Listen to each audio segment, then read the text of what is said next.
Welcome to Anime Fix, everyone, where you get your fix for all things anime. I'm Chase. And I'm Lance. This is take 5. We're not used to recording in the person. That's what's unique about this. That's really cool. We're in the flesh, right? Yeah. I'm pretty excited to be here, though. Almost got attacked by your dog. Not really, though. Yeah. Well, maybe if you weren't so intimidating, she would have taken to you a lot better.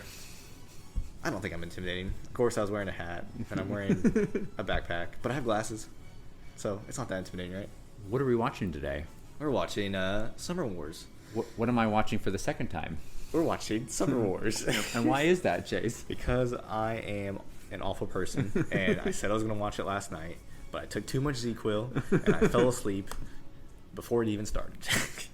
That's okay. We got time to kill. So yeah, we got time to kill. What we'll be doing is, since this is live, and since Chase didn't watch it last night, we are going to pause the recording and watch the movie, and then when we have something to comment in on, we will come back, we will pause the movie, and come back into the podcast. Yep.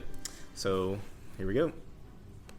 Okay, I know this just started, and it's literally 20 seconds in, right? But first thing, flip phone.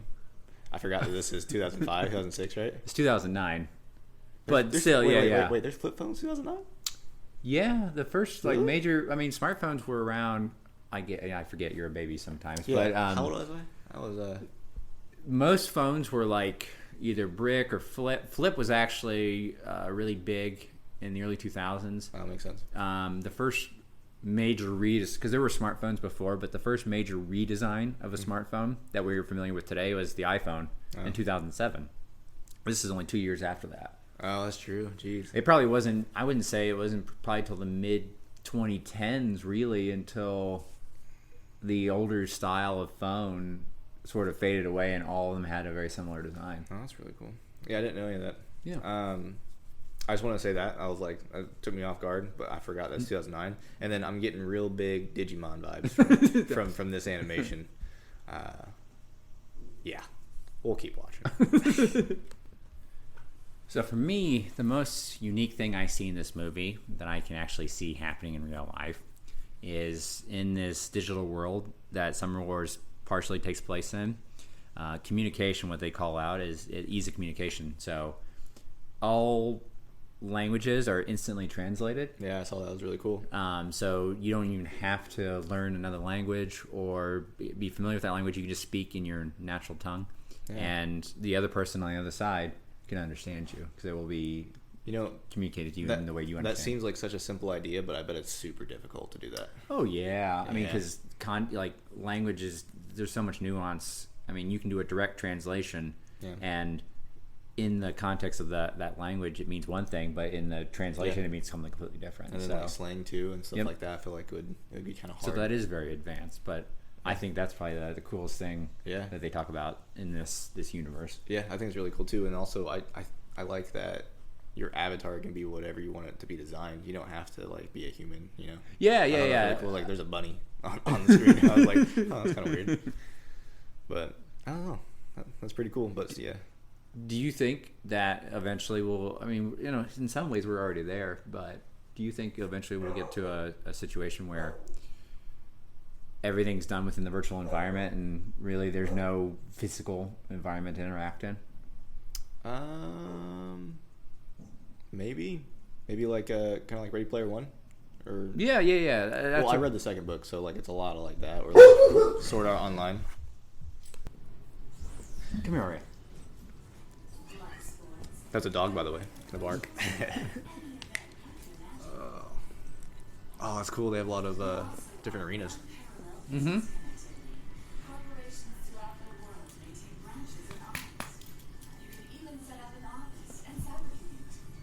This is a lot like Ready Player One.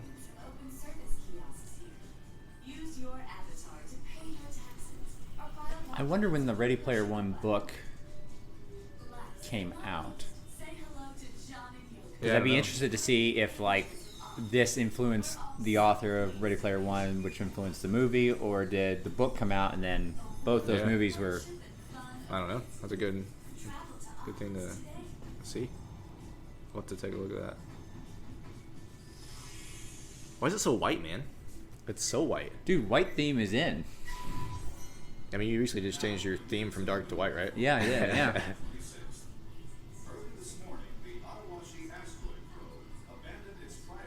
Are they all Asian? I mean, it takes place in Japan. That's fair. Bro, that thing's creepy. Oh, but we learn about this eventually, but this digital world exists outside of Japan. It's not just that demographic. So I just looked it up. Ready Player One, the book, came out in 2011, 2 years after this movie was released in theaters. Do you think the author of Ready Player One was a Summer Wars fan? Possibly. I mean, it took some influence. I mean, there's a lot of... I mean, there's a lot of influences, bro. Yeah, there's a lot of similarities. I think even some of the characters we're gonna find out. Really? Because you read Ready Player One, right? No, I've only seen the movie. Oh, but some of the characters that we see in the movie, which are in the book, I think. Yeah, they are, for sure. But there's definitely some influence. Like, it's not a one-to-one comparison, but they definitely took some characteristics of different people we'll see in this and split their personality or what role they play across many different characters. Okay. But I definitely think it was probably... Well, have you seen Sword Art Online, by the way? Mm-mm. Okay. This reminds me a lot of Sword Art Online. And Sword Art Online, the author I know, let me know if I'm wrong, but I'm pretty sure that he said he took a lot of inspiration from Sword Art Online. Because Sword Art Online's a lot like this as well. Interesting. Yeah. So he's probably an anime fan. Probably seen some movies. Yeah. But, yeah. All right. So the thing I'm having trouble with right now is I want to talk so much during this movie so far because so much stuff has already happened. But we have to... I don't know. We'll keep going. Okay. I'm holding it in until we press pause and then hit record on this. But we can record the whole. We can watch. I know, but like, there's just so many like long like silences, and I don't like that. But first off, how's a rabbit gonna beat a dude with a samurai with a lightsaber? I'm telling you, this guy is pretty cool. He's pretty slick in this world. Is he Bruce Lee? He looks like him. Look. We pause roundhouse kick. Yeah, look, we pause it on this thing. This is a giant with two katanas. You gotta think though that this isn't this isn't the physical realm. Like what you can do in a video game. I mean, think about how many times you put in a cheat code or like an accessibility option that gives you. Is he using cheat codes? No, I don't think he's using cheat codes, but like I'm saying, you can in a virtual world, you can do just about anything you want with the right upgrades, the right alterations to your character. That's fair. Oh, and I also made a comment about Natsuki, the main girl. I think her name's right. Yeah. Should have named her Summer. Because these two guys are going to fight over her, so call it Summer Wars. We'll see if that's how that goes. So yeah, we'll see. We're just in the intro now. All right. I'm just going to hit play and then edit if I need to. But I like the animation. See, going back and watching this, because this was the first anime movie I ever watched. I'm not as... I think it suits what the story is, but I feel like it's definitely dated for the age it was made. Because after seeing like Weathering with You, Your Name, and those types of more newer films, this one just seems not as detailed. Does that make sense? Yeah, of course. But it doesn't. I'm not saying it's bad. Yeah. It's 2009. Yeah, right. 2009. 2009. Yeah. Tori said the same thing when I told her that. She's like, "I like the animation." I'm like, "Well, I have." I mean, she's seen both of those, right? Yeah. Bro, why are they sitting next to each other? Oh, I drink that tea. What is it? You missed that? Bro, jeez. I'm assuming that this dude, with his genius level mathematics, is important. I mean, he is the main character. I know he's the main character, but like, I'm assuming that, I mean, if they're hyping up his math skills this much, I'm assuming that comes into play later on in the film. Yeah. It will. That's crazy. And more than one. And But more like he than had one way. no hesitation with it's a Sunday. What? Like you say that so confidently, and she's like, I have no idea. I'm gonna take your word for it. Yeah. That's kind of weird though. So for those who haven't seen the film, they're talking about how he was going to go to one of the main characters is going to go to Math Olympics, and the girl says, "Oh, you must be pretty good at math. Can you show me what you can do?" So he asked her what a day and year she was born, and he was able to deduce the day of the week that was. That's insane. Yeah. Insane, bro. Yeah. Pretty cool, I think. I mean, it is really cool, but like, I can't even fathom how. I mean, he obviously said modular mathematics, or whatever he said. He said modular arithmetic. I mean, that's what he said. Synonyms, right? All right. I just gotta say less. Say less. I'd be down as soon as she told me that. I wouldn't even have to think about it. Down about what? I don't think people, they know. So many emotions. So many emotions. What just happened, Chase? Okay, Let's work through this. I'm trying to work through it. Is this the scene that she was saying about? Say what? Is this the scene she was saying about, or a different scene? Different scene. There's more like this? There's more scenes like this? Okay. So apparently, what's the guy's name again? Kenji? I think so. Kenji, yeah. Kenji and... Don't ask me about names. You know I never remember these. I have to write them down. And Okay. Apparently, Kenji and Natsume are going... they went to Natsume's grandparents' house, or grandma's house, whatever it is. Yeah. It's a castle, first off. But they got there, and then all of a sudden they meet the grandma, right? And Natsume's like, he's my fiance or boyfriend? she said fiance. Fiance. Yeah. I wouldn't even hesitate. I mean, like, say less. You got me. You got me at the castle part. You know what I mean? But like, and then she gives him like a whole backstory of like, hey, you studied abroad. Don't know anything about America, but whatever. Yeah. You know, and everything's like the complete opposite of them. Plus, I found out they're both in the physics club, which Yes. is pretty cool. Yes, they but I just want to say less. I would totally just go with it. What do you even think about it? Well, he's trying to. He's an honest kid. You know, he doesn't want to lie. How old is he? I don't know. I assume 18. He's not 18, is he? I don't. 16, 17? Oh, I mean, Weathering with You, people were like 15, 16. Yeah. Yeah, so probably around that. Right, yeah, around that age. But like, yeah, I guess I could see that. As far as, I mean, he totally pretty much said he's a loser. I mean, he even said it. He even said it to Natsu. I mean, he's not a loser at math. No, not at Just math. at everything else. At everything else in life, which is, you know, that's how I grew up. But whatever. All right, wait. That's the scene Tori thought I would react to like that. Oh well, one of two. Oh, one of two. Yeah. Okay, that happens in almost every single anime, by the way. But you still reacted to it. Well, I reacted the same way, but like, it's not the worst I've seen, you know. Okay. All right. By the way, it's one of those typical anime tropes. Well, it was also the kid. So the little kid that. Yeah, the little kid. I was like, what? Who just lets the little kid run? And I'm like, oh, it makes sense. It's the main character girl. Yeah. And then she just pops out, you know, half naked, like a typical anime does. Yeah. And then the main guy character sees her. So like, threw me off guard, you know. But like, typical anime, even from 2009, typical anime. All right, and another typical anime trope is.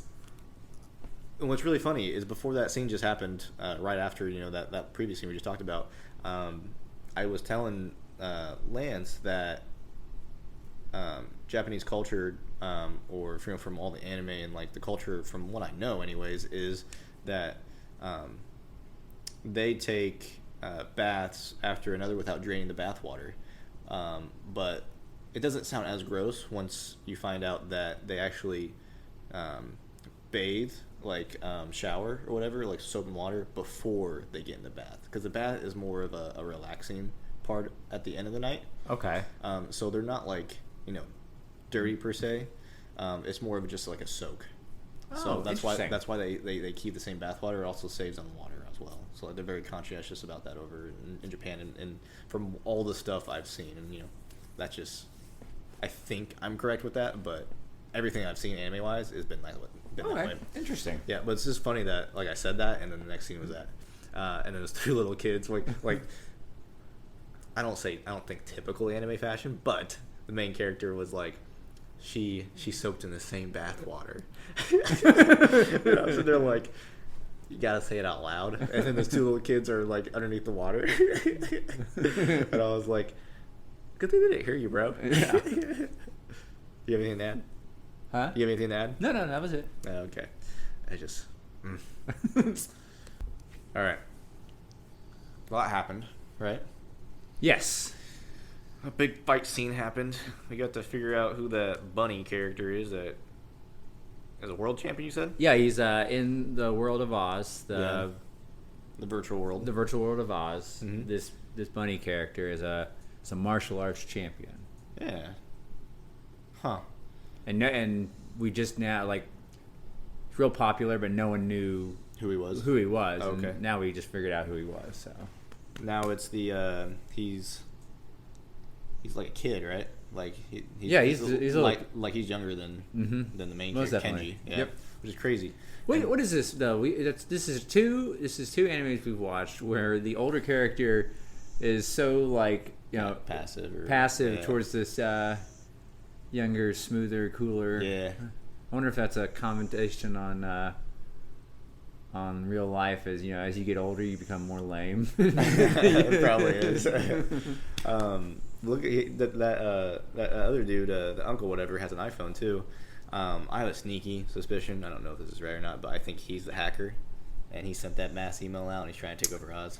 You know, it's funny you say that. There's actually,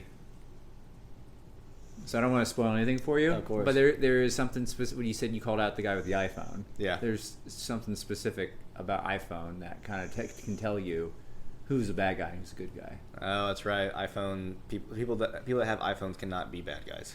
So he's Yeah. not a bad guy. Yeah. That's right. Totally forgot about that. I heard about that in the commentary for like Knives Out. Knives Out, yeah. So I don't know if I should say this, Yeah, but yeah, you yeah. know, there's a rule that people with iPhones can't. I totally watched the that extra or whatever, but I actually forgot about it. But yeah, that makes sense. So no one that has an iPhone is a bad guy. So he's not a bad guy. He's actually the good guy. I don't know if he's necessarily a good guy, but he's not a bad guy. I bet one of the bad guys is one of the family members. I would assume, but we'll cross that bridge when we get to it. But I just want to show that because we watched a good chunk of it so far, and I wanted to discuss like that fight scene and how this is like the catalyst. So did we? I don't think we mentioned it, but so this anonymous email got sent out to a bunch of, throughout the internet through everybody to everybody, yeah. And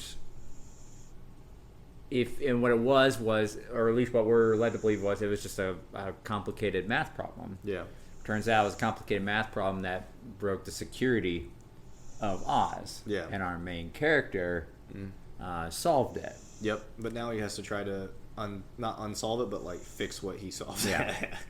And where the battle scene is with the who sent out the anonymous email. Yeah. We're assuming is the person who's used that to hack into Oz. Yeah. And so we're trying to stop him. That's where the fight scene came from. Yep, definitely. I just want to say something real quick because all this stuff is going down. So that AI that took over, right? First off, I want to ask a question. Why do you think the AI wasn't able to solve that problem? He's a computer, right? I don't know. It's a good question. Yeah. Or you think it's a self-learning AI, so like it can't do it unless.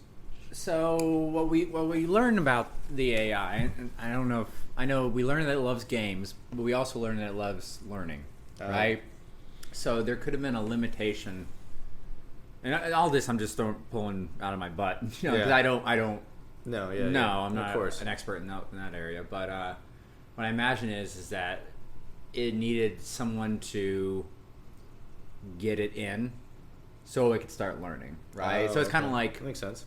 If you're standing at the front door, yeah, and it's locked and you can't get in, you can't learn. That's a good analogy. Yeah, everything that's the inside. details of my home or what I possess or what I can do. But the moment you have a key, you can start learning everything. That makes sense. That's a really good analogy to use, huh? And then I also with like what's happening right now, and it happens in Ready Player One as well. Don't have everything tied to the same infrastructure. that's a key lesson I'm learning right now. Is don't have your email, your internet, your GPS, like water lines, everything that is life tied to one like Oz or like internet is, but like I don't think the internet can control like your lines, right? Like your like I'm not sure about your power lines, but like your water lines or anything like that, or can it? Well, so it's not so much like so. So it's not so much that the internet is controlling. What I'm understanding is not that it's controlling the power lines. What it is so how often when you create a new account, you probably log in with like an Apple or a Google or a Facebook or whatever profile, right? Yeah.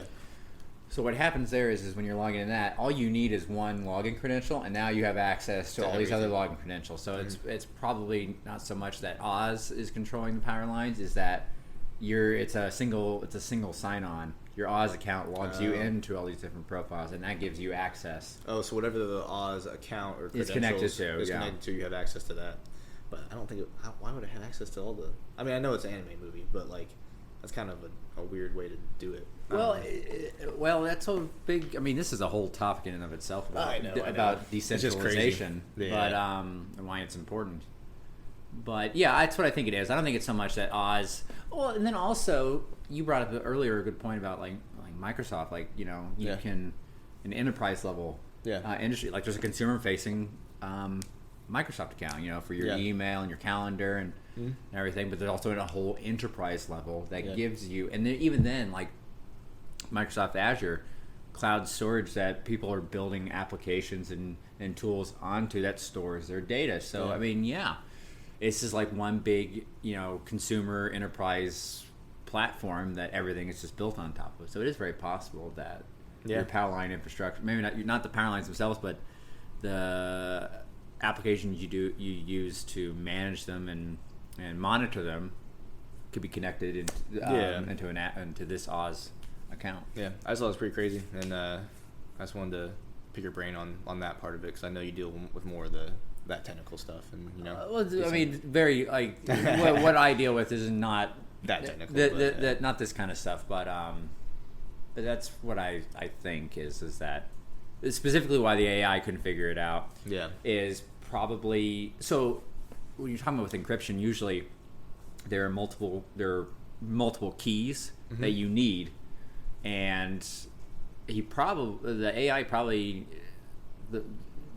if you don't have the key, you can't solve it. That's the thing about encryption is if you don't have the key, the 2, 3, or 4, however many keys there are, you just can't break it. I mean, it's virtually impossible. I mean, you could brute force attack, but that can take hundreds of thousands of years, depending on how complicated the encryption is. So he probably is like, oh, I got part of it, but I need someone to give me the answer to the other part. And this guy, just because of plot plot reasons, he's a math genius and he can solve it. And that's why I think at the beginning when I mentioned it, like he just knew, or I thought it hit Sunday. Like, okay, it definitely made more sense once we got to that point. Well, we just had a whole discussion about this, but we're decided to put the podcast. But apparently, Kenji did not solve the AI like message. He got the last letter wrong, right? Last character. Last character. He put a Q instead of an E. Yeah, because he was rushing it, or just because I don't know. He just made a mistake. So he wasn't the one that solved it. So he's not really the one that's responsible. So what we learned is that the AI sent out a message to multiple people. And whoever responded to it immediately got their profile taken, regardless of whether they solved the problem or not. So that's why his avatar got hacked. But he's not responsible for everything that's happening.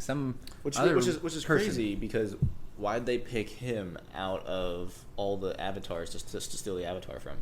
Random chance. It's kind of a plot armor. I got you. Well, there's no real reason. Other than it's just super coincidental that he almost solves it. But he doesn't. But he still gets his avatar taken. It's really weird, but it makes you think that he did solve it. So it had to happen that way. Otherwise, we wouldn't be suspicious of him. We wouldn't be suspicious of it, and we wouldn't, think otherwise about it, which makes sense. Cool. Also, I just want to mention that the grandma in this movie is very intense and kind of intimidating. Kind of intimidating. Very intimidating. You want to die for her? That was the first thing. One of the first things she said to our main character. This is earlier in the movie. Yeah, we just didn't mention it, but she asked him, "Are you man enough for my granddaughter? Man enough to die for her?" And apparently they're in college, I guess, but yeah, so it's a little bit easier to say it, but like still, like you may have to die for it, and like just 15 seconds of silence. I'm like, you gonna say that? And he said yeah, for whatever reason. I probably would have said fuck. No. I mean, I don't know. I think in the situation, trying to help out a friend, I probably yeah. I mean, who knows until you're there what you'll actually say. But but after he's like, yeah, I'd do that. She goes, that's good then. She just starts laughing like this is all one big joke. I think the grandma, like, I don't think she was really looking for the answer. I think she's like trying to feel him out and feel like, what kind of person are you?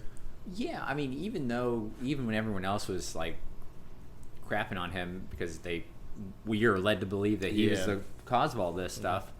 The grandma was just like, well, I still like him. Yep, still like him. I'm not gonna say anything. She didn't say anything. She didn't really acknowledge it at all. So I think that she just sees his character and sees like, and obviously we're gonna see what happens with him, but I just think that she can pull everyone together, kind of like what it just showed. So I think she has a big emphasis on character and a big emphasis on pulling, people together. I think, from what I'm looking at, I think she should be I don't know what Japan has, but like they have a president, or what do they have?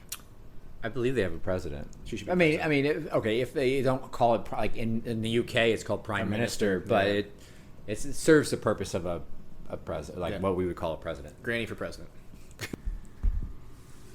Well, nice going, Grandma. Make a bet, and then... well, that's a gut punch. Yeah. Well, spoiler alert, she did. Goodness gracious, man. I didn't think she'd die. I really didn't. Well, I'm more irritated she made that bet with Kanji before. What if she had lost? Just like Grandma. Yeah. Make a bet and not follow through. Man, I don't know what they're gonna do now, because she was really the rock of everything. So what happened was, we found out Grandma knew the whole time that the main character was never really Natsuki's boyfriend. Yeah. She knew it was a lie from the beginning, but she saw his character. Yeah. Which we kind of knew throughout the film. I mean, if I was Grandma and he reacted that way, I would have been like, something's not right. Right. But so she made a bet with him. She said, if I this card game we see throughout the movie, she says, if I win at this card game, you have to promise me that you will take care of my granddaughter. But she knew she was going to win, though, right? She had to have known. She had to have known she was going to win, just because like she knew. I think she was going to die because she overdid it. You know what I mean? Like with that thing. You mean organizing everyone? No, not that. I think swinging that sword thing around. The spear? Yeah, the spear.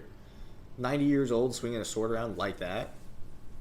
I mean, sure, but like, you think that it took 3 hours? I mean, we never saw her react to it. She never seemed exhausted. I mean, she seemed exhausted when Kenji was helping her like sit back down, right? That's true. So I think it just took a lot out of her, or she got too worked up, That's true. Because she thought like that was her fault, because he wanted her to be proud of him. You know what I mean? The guy that created it. I could see her getting really excited. Your heart racing, and you're like really just panicking about something, and even though on the surface you look calm, internally you're not. So I could see that maybe she got really worked up, and I think so too. I don't know. That's just my thoughts. But shame on the kid though, because if I were in that situation, I would have said, "I'll take that bet if you leave me the house." No. How bad would you feel like if that happened in the morning? Then I probably would have felt like garbage. I was like, "Oh god!" Like you just go down and whisper, like feel all like depressed with the family watching, just whisper in there and be like, "Did you write the will out?"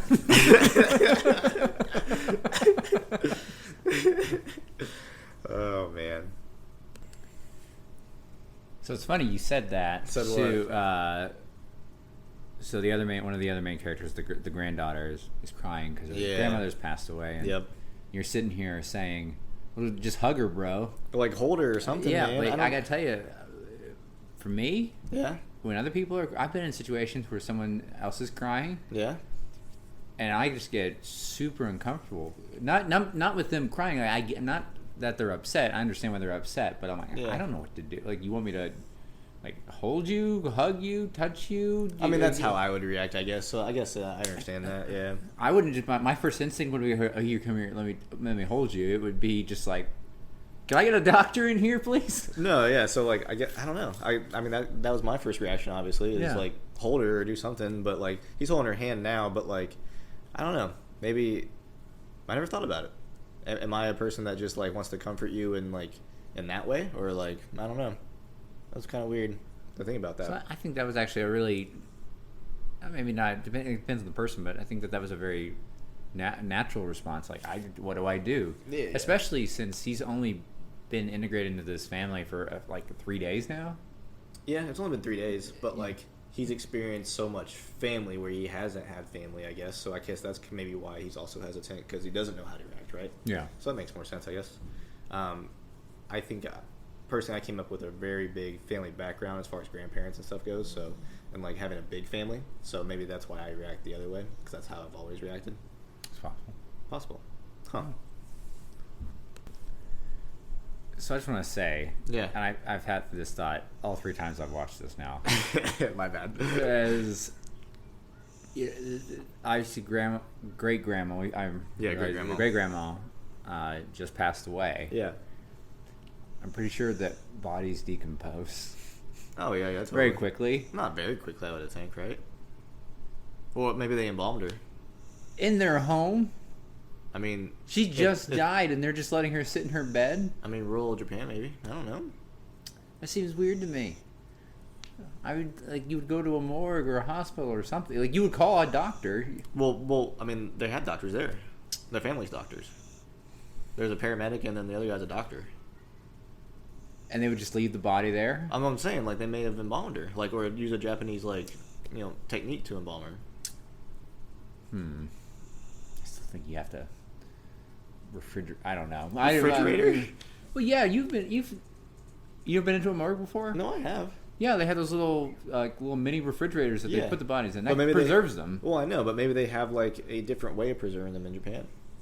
I don't know, because I don't know that much about culture in Japan. You're right. I don't know either. I mean, but it just seems yes, really odd to me that they're just like letting this dead body lay there, and they're like, oh man. Coming from an American perspective, yes, I'm confused why she's laying there, but I'm trying to be open-minded to why they're doing it. But then again, Lance, it's an anime. It's a movie. True. It's fiction. Anime logic, so that's okay. But I like how you see both sides of them dealing with this loss, right? You see the one side of it being, let's go get revenge, let's go take down this AI, and one side is like, why can't we think about revenge at this moment when we just lost our most important figure in our family, right? So it's two sides of the same coin of like, how do you react to it? Some family is fighting, some family is grieving. Yeah, very much so. Yeah. What's up? So she asks him, this isn't real, this is all a game. Yeah. But we earlier saw that because of this AI affecting this network, their granny died, right? Yeah. So, like, at that point, I would know this is very real. Yeah. And so, I just think she's living in the past, and like a video game can't cause this much problems, I think. But yes, I totally agree with you that yes, it's a real thing. Yeah, we just saw Japan almost like go under because everything's connected to it. Yeah. So that's just like, okay, come on, you're just in your own head, not paying attention to what's going on around you. Yeah, but if you gotta think about it too, like yes, it is a game. But I think she's also preoccupied with trying to deal with Granny's funeral and stuff, So maybe she's like still out of it, kind of, or like not paying attention, that kind of things. Well, shock can affect people differently, and especially depending on how much a loss how it impacts you. Yeah. But yeah, it's still though. I don't accept it. In my media, I want a pure acknowledgement of reality. Yeah, a pure acknowledgement of past things that happened to you. Yes. First off, I gotta say, whoever this blonde dude is, what's his name? I don't know. He's just the second cousin of Yeah, Natsuki. it's the second cousin of Natsuki. Idiot. Just no one's talking to you. I don't even know why you're there. You ruined the computer, taking all the eyes to the dead grandma that doesn't matter anymore. Hold on. She still matters. She still matters. But in regulating her body temperature does not matter. Oh, don't forget how he has a creepy obsession with protecting his with his younger second cousin. It's not long division, math nerd. You're helping no one. You've just caused problems with everything. And yet he still blamed Kanji, saying like everything sucks since you got here. Yeah, everything sucks since you got here. But now the whole family's like, there's still someone that can help us. I'm like, really? You're gonna crawl back to Wabasuke after you banned him for 10 years and you just ostracize him for leaving your family? Yeah. But all he wants to do is make more money to be proud of? Like, come on. That's my rant. That's my rant. Any thoughts? You said it all. Okay. So a nice little bit of foreshadowing. Early on, remember when Abisuke first showed up? Wabasuke? Wabisuke, yeah. First showed up, and she acts all like tough on him, and she's like, "Are you hungry?" Yeah. And then her final letter, she says, "Hey, if he ever does show up," Probably. which we can anticipate she wrote before. Yeah. That happened. Hey, just, if he shows up, make sure he eats. He never took care of himself, right? Yeah, well, this is definitely written before he shows up because, like, if he ever comes back. Yeah, if he ever comes back, yeah. And I just found out, too, like, I guess I wasn't paying attention, but he's also the illegitimate son of one of the family members, I guess. So I think her husband... Oh, her husband. Her husband had an illegitimate son. Yeah, because she's their great grandma. Yeah. So I think her husband had a child. Had a child. Yeah. So like, I guess that's also why some of the family members ostracized him, because they're putting the husband's guilt onto Wabasuke because he's the illegitimate son of them, which is unfair, but seeing it from the family's perspective, I can see why they're doing it. It's not the right thing to do, but I can see why they're doing it, which makes more sense. And then Wabisuke obviously sees Grandma as his real mom. Yeah. So he's coming back, and he's really taken aback and everything. And he didn't forget because his password is Grandma's birthday, which is pretty sweet. Which I find, he's like, "How'd you figure out my password?" And then after that, he goes, "I never would have come back if I had known it was Granny's birthday." Yeah. Like, well, if she figured out your password, clearly she knows it. So she knows. What do you mean? Okay, so Wabisuke just got back after being told that Granny's dead, right? So he speeds he speeds onto the thing, destroys the entire field. I don't know what it is. Runs into a bulldozer and is like, "I need to see Granny. I need to see her." And then I don't know who this lady is. The daughter, an older daughter, the oldest daughter, right? So she's Granny now. Whatever, I don't care. She's like, "Go pay respects to Granny, right? And we're gonna sit down and have a meal." What are you talking about? 2 hours. You got 2 hours for the whole world to nuke. Didn't Granny say in her final will and testament say, like, no matter how worried or stressful things get, always sit down to have a meal? They're following her last wish. It's what it said. It's what the letter said. Lance, I get what you're saying, but you got 2 hours until the world's done for. Kaboom! Just nuclear, just boom, explosions. Hey! No time to panic. All right, you gotta calm down. You know what? Refocus yourself. What? Fine. I'm gonna try to calm down. You can't save the world on an empty stomach, right? That's right. Absolutely. Yeah. Who knows when the last time they ate? Wabisuke doesn't take care of himself. Exactly. So. As Dom says, we have family. Wait a minute. You gotta tell me the most sane person in this family is the lady that watches baseball nonstop. Yes. She's the most sane person. She has no idea what's going on throughout the whole time that this has been happening, right? And she's like, wait, there's a nuclear explosion going to happen? Do you think this is the best time to eat? Why is she the sane person? Because she watches baseball, right? Yeah. Baseball. Baseball. No, yeah. Baseball is, that's how you know you're sane, you know? I know it's an anime. But are you kidding me? I mean, it's like a math problem. What do you mean it's like a math problem? He had 10 seconds. Math saves the day all the time. So this missile or satellite, whatever you want to call it. It's a satellite. It's a satellite. Is bellowing down at this house, right? That they're all in. And this dude's got 1 minute left. He had to solve 3 math problems. In 6 minutes. In 6 minutes. He solved it, but he had like 20, I'll be generous, 30 seconds, right? Yeah. And he hit the button for the last repair thing to send a different trajectory, right? So he hit the button. Gotta take a couple seconds for it to transmit to the satellite, right? But then it's like, it's right here, and then like a couple 100 feet up, it veers off. And do you think a satellite from outer space landing on Earth is how gonna fast it would have to travel to be able to go from outer space? I mean, it hit terminal velocity for sure. Yeah. But it's only going to make that kind of impact. And it was only... That's like dropping a pebble in a water in a bucket of water. It only made a little bit of impact, you know. That is like a rocket ship. I love how you were just you leaned over with your hand on your head, just being like, "Oh my god." Yeah, I was just, oh man. I'll give my final thoughts here in a minute. All right. Well, so what'd you think? Man, I don't know what to think.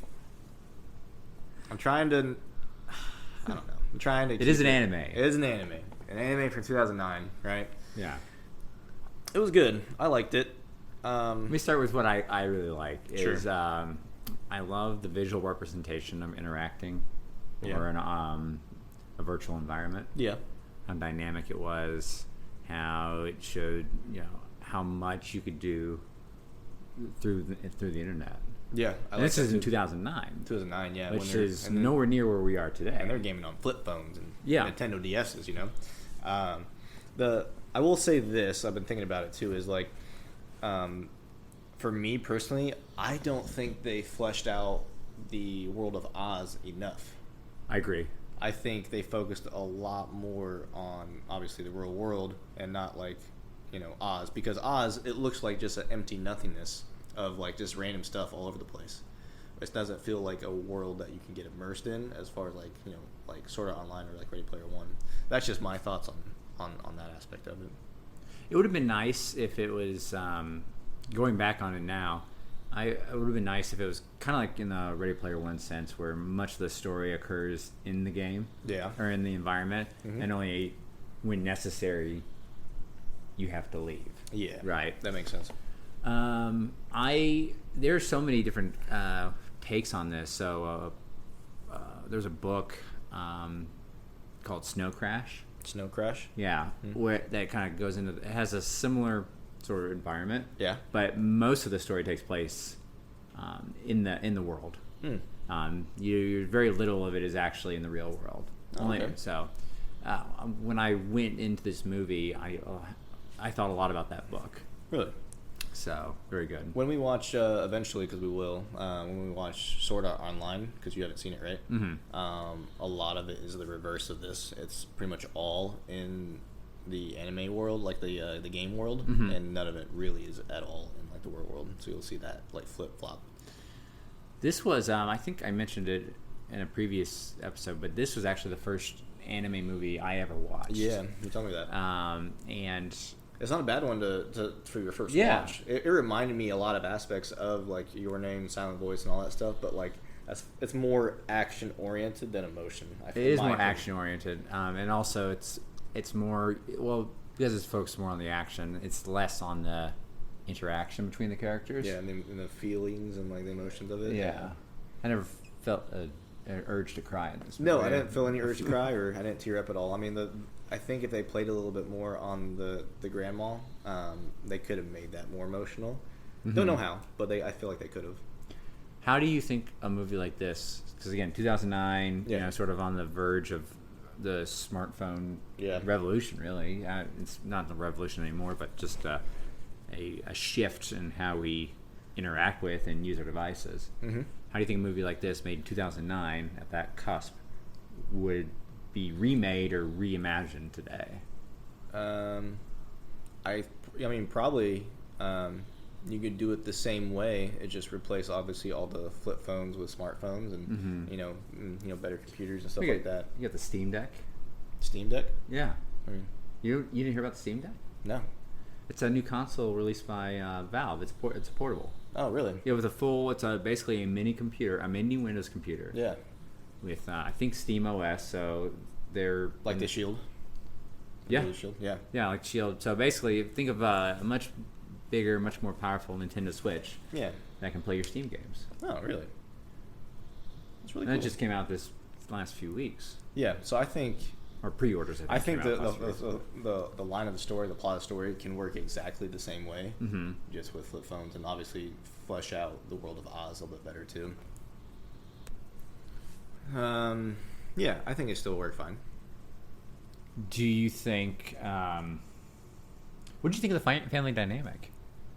The family dynamic actually I liked a lot. I like how everyone is their own individual, and like they bring everyone brings their own personality to it. So I think they did really well with the characters of the family and fleshing out each of those personalities. And I like how they can all come together at the end as well. I like that a lot. I liked. See, I tell you, the family dynamic gives me a lot of anxiety. Why? Just that sort of like everyone's in their own other people's business. Oh yeah, Type but thing? the family thing. So I guess it's different because I grew up with that kind of family. I grew up where everything shared, and then I grew up with, we had like family get-togethers every holiday, every time. We don't do it anymore, but we used to. So I mean, we had family get-togethers growing up too, but it was very like. I feel that this is something that is a regular occurrence. Like on a weekly basis, all these people are getting together. Right? Oh yeah. That's the vibe I got. Now I don't know. This could just be a Yeah. So one-time situation. That's probably like a smaller group of them come together once a week. But like, funny you say that because when I was growing up, everyone came over weekly. Yeah. Like the extended family came over weekly. Yeah. So like I was used to that interaction, anyways. But if I was in a situation, I'd be like, okay, all right, could you like take 2 steps back, turn around, and then I'm just gonna be like Kanji did, where he had that panic look. What's that over there? And then he ran into that would be me. Yeah. Every single time. Yeah, where they run into each other like that. Yeah. Makes sense. How would you feel?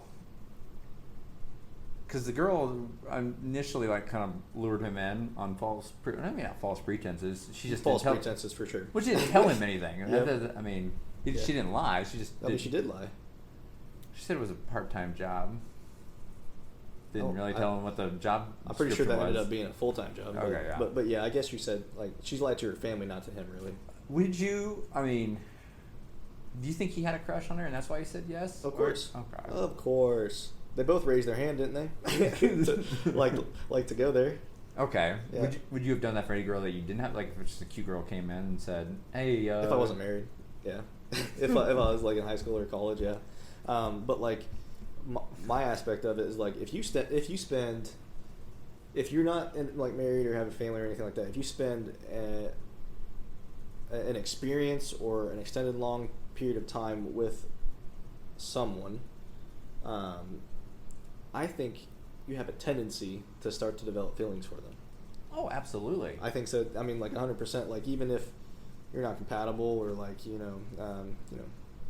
Well, because overall, the longer you spend with someone, the more you get to know them, familiarize you. It's becoming more intimate now. It's very easy, and that's like in a virtual world, the internet. It's very easy to, because of the anonymous nature of it, the potential anonymous nature of it. You can't see my reaction to your text message that you sent me, right? Yeah. So like, it's very possible that you could say something that is intended as a joke, or just not even a joke, just you made a statement that you didn't intend to be rude, but I could take it very rudely, and I could be offended.